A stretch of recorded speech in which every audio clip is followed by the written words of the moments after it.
Hello, good evening. Welcome to ARS news channel. 3 రోజుల్లోనే 1500 పాయింట్లు పెరిగిన సెన్సెక్స్. స్టాక్ మార్కెట్ల ర్యాలీకి కారణాలివే. స్టాక్ మార్కెట్లు వరుసగా 3 సెషన్లలో లాభాలు నమోదు చేశాయి. నిఫ్టీ మళ్లీ 25,000 మార్క్ దాటింది. ఇన్వెస్టర్లు భారీ లాభాలు ఆర్జించారు. ఐటీ, బ్యాంకింగ్ స్టాక్స్ జోరు, ఆర్బీఐ ఊరట, భవిష్యత్ ఆర్థిక వృద్ధి అంచనాలు వంటివి మార్కెట్కు ఊపునిచ్చాయి. మరికొద్ది రోజులు ట్రెండ్ ఇలాగే కొనసాగే అవకాశం ఉంది. భారత స్టాక్ మార్కెట్లు భారీ లాభాల్లో దూసుకుపోతున్నాయి. వరుసగా 3వ రోజు వృద్ధి నమోదు చేశాయి. బీఎస్ఈ సెన్సెక్స్ సోమవారం 583 పాయింట్లు పెరిగి 81,790 వద్ద స్థిరపడింది. ఎన్ఎస్ఈ నిఫ్టీ 50 సూచీ 183 పాయింట్లు పెరిగి 25,078 వద్ద సెటిల్ అయింది. మళ్లీ 25,000 మార్క్ను దాటింది. క్రితం 3 సెషన్లలో కలిపి సెన్సెక్స్ 1,500 పాయింట్లు పెరగడంతో ఇన్వెస్టర్లు భారీ లాభాలను ఆర్జించారు. Short covering. ఇటీవలి కరెక్షన్ తర్వాత మంచి స్టాక్స్లో షార్ట్ కవరింగ్ జరుగుతోంది. ముఖ్యంగా IT stocks H1B visa fee పెంపు తర్వాత భారీగా క్షీణించాయి. ఇప్పుడు క్రమంగా రికవరీ అవుతున్నాయి.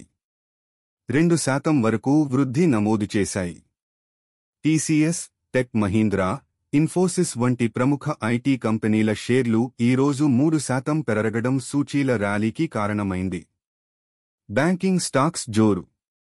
బ్యాంకింగ్ స్టాక్స్ గత 4 రోజులుగా లాభాల్లో ట్రేడ్ అవుతున్నాయి. 3% పైగా పెరిగాయి.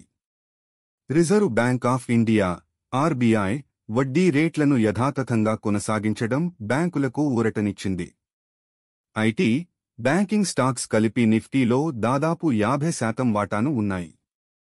ఈ 2 సెక్టార్లు రాణిస్తుండటంతో మార్కెట్లు భారీ ర్యాలీ చేస్తున్నాయి. ఆర్బీఐ ఊరట. ఈసారి ఆర్బీఐ విధానం ఊహించిన విధంగానే ఉండటంతో మార్కెట్కు ధైర్యం వచ్చింది. 2026 ఆర్థిక సంవత్సరం కోసం జీడీపీ వృద్ధి అంచనాను 6.8% పెంచడం, ద్రవ్యోల్బణ అంచనాను 2.6% తగ్గించడం వంటివి మార్కెట్ సెంటిమెంట్ను బలపరిచాయి. రెండో త్రైమాసిక ఫలితాలు సాధారణంగానే ఉంటాయని, కానీ 3వ త్రైమాసికం నుంచి ఆర్థిక వృద్ధి మెరుగవుతుందని ఇన్వెస్టర్లు ఆశిస్తున్నారు. మోతిలాల్ ఓస్వాల్ బ్రోకరేజ్ ప్రకారం 2026 ఆర్థిక సంవత్సరంలో 11%, 2027 ఆర్థిక సంవత్సరంలో 14% లాభ వృద్ధి ఉంటుందని అంచనా. నిఫ్టీ వాల్యుయేషన్ 20.6 రెట్ల వద్ద సరసమైన స్థాయిలో ఉంది. ఇటీవల విదేశీ ఇన్వెస్టర్లు స్టాక్స్ అమ్మినా వృద్ధి సంకేతాలతో వారు మళ్లీ కొనుగోలు చేయవచ్చని నిపుణులు చెబుతున్నారు.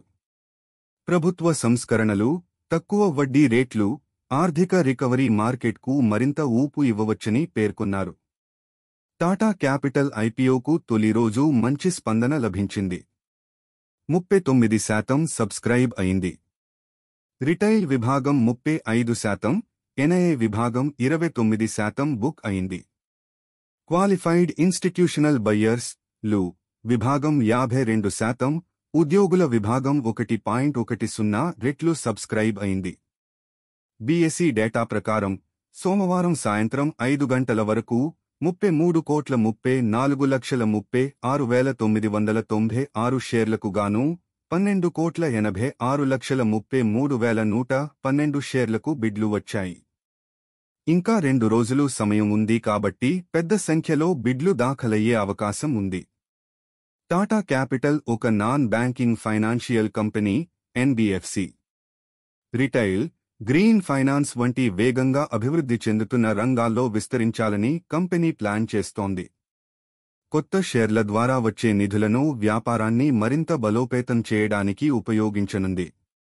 టాటా గ్రూప్ బ్రాండ్పై నమ్మకం, స్థిరత్వం ఈ ఐపీఓను ఆకర్షణీయంగా చేశాయి.